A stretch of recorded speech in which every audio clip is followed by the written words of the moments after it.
Welcome to my channel Basumati creation. Subhadra योजना को लेकिन नुआ अपडेट आसीगला जोटा कि आपण माने 17 सेप्टेम्बर परठारु आवेदन करें। तार शुभारंभ हम 17 सेप्टेम्बर। दिल्ली गस्तरे जाइकी माननीय मुख्यमंत्री मोहन चरण माझी यही स्पष्टीकरण देइछंती जोटा कि नरेंद्र मोदी जी जन्मदिन रे यही सुभद्रा योजनार शुभारंभ करा जिवो। एही सुभद्रा योजना को लेकिन तार को माने एलिजिबल एवं कौन डॉक्यूमेंट आवश्यक रही ताहा वीडियो माध्यम रे आपण माने जानि परिबे। पूर्वरु मोर वीडियो अछि से वीडियो आपण माने देखिथिबे सेथिरे जानि परिथिबे। पुणी थरे जेहेतु तार डेट पाखे आसिलानी स्पष्टीकरण आसीगलानी जे आगो को 17 सेप्टेम्बर पर ताहा आनुष्ठानिक भावे उद्घाटन हम एवं तापरे आपण माने आवेदन करि परिबे। तेणु पुणी थरे सही डॉक्यूमेंट गुडी को आपण मानकु मु कहि दउची जो गुडी को आपण रेडी रखि दिले बहुत शीघ्र आवेदन करि परिबे। आपण को डॉक्यूमेंट सब रेडी करिवार अछि। आधार कार्ड जदि आपनकर आधार कार्ड ठीक अछि बहुत भलो कथा। बहुत जनकर आधार कार्ड रे ओनली ईयर लिखा हिताय सेथिरे चेंज करबा पई पडिबो। आधार कार्ड रे मोबाइल नंबर लिंक होई न थाय ताहा लिंक करबा पई पडिबो। सेही परि भाबरे आधार कार्ड को रेडी रखिबा पई पडिबो। जो थिरे कि आपनकर जदि पूर्वरु बापांकर ना रहउतिला स्वामीकर ना को बसेबे काहे कि ना जणे विवाहित महिला ही ताहा आवेदन करि परिबो। 2 नंबर टे होची बैंक पासबुक। बैंक पासबुक कहले आपनकर चलंती बैंक खाता गोटे बा सेविंग अकाउंट रहितिबा आवश्यक।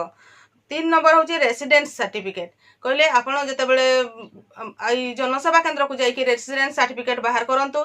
जेहेतु घोषणा हेतिला सेथिरे रेसिडेंस सर्टिफिकेट कुहा जाईछि। फाइनल गाइडलाइन रे जणा पडिबो जे ताहा रेसिडेंस सर्टिफिकेट आवश्यक हबो कि वोटर कार्ड रे मध्ये चलिबो।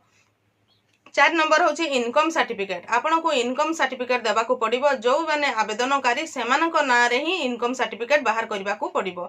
जोटा कि आपण माने जनसेवा केंद्र रे आवेदन कले आरआई सर्टिफिकेट सर्टिफाई करिवे ता सहित आपण तहसील रो एही इनकम सर्टिफिकेट पाई परिबे। आपण को जिबा पई पडिबो नाही ऑनलाइन माध्यम रे ही पाई परिबे। 5 नंबर होची राशन कार्ड। आपणकर राशन कार्ड निश्चित भाव में थिबो। सेही राशन कार्ड थिले ही आपण माने एही सुभद्रा योजना रो आवेदन करि परिबे। 6 नंबर होची पासपोर्ट साइज फोटो। आपण को रिसेंट पासपोर्ट साइज फोटो गोटे रेडी करिकि रखिबा पई पडिबो। एही समस्त को रेडी करिकि डॉक्यूमेंट को रेडी करिकि रखि थांतो जोटा कि आपण 17 सेप्टेम्बर रे सुभद्रा योजना रो शुभारंभ होबा को जाउछि। तापरे केबे ठारू आवेदन करा जिवो स्पेसिफिक डेट आसी जिवो। सेही डेट रु आपण माने एही सब डॉक्यूमेंट को नेकी जो माने एलिजिबल से माने सुभद्रा योजना पई आवेदन करि परिबे एवं सुभद्रा योजना रो लाभ उठै परिबे। सुभद्रा योजना को मेन फोकस दिया होउछि जे महिला सशक्तिकरण। महिला माने केमती आगु जाई परिबे, महिला माने केमती आत्मनिर्भरशील होई परिबे सेही दृष्टि रु एही 50,000 टंकार भाउचर दिया जाउछि जोटा कि 2 वर्ष मध्य रे आपण मानकु यूटिलाइज करबा पई पडिबो सेही टंकाटी। एवं आपण माने केमती निजे निजे किछि इनकम करि परिबे, आत्मनिर्भरशील होई परिबे से उद्देश्य रे एही कार्यक्रम। मु आशा करूछि आपण माने एही वीडियो माध्यम रे सुभद्रा योजना रो अपडेट पाई परिथिबे जोटा कि 17 सेप्टेम्बर रु शुभारंभ हेबो।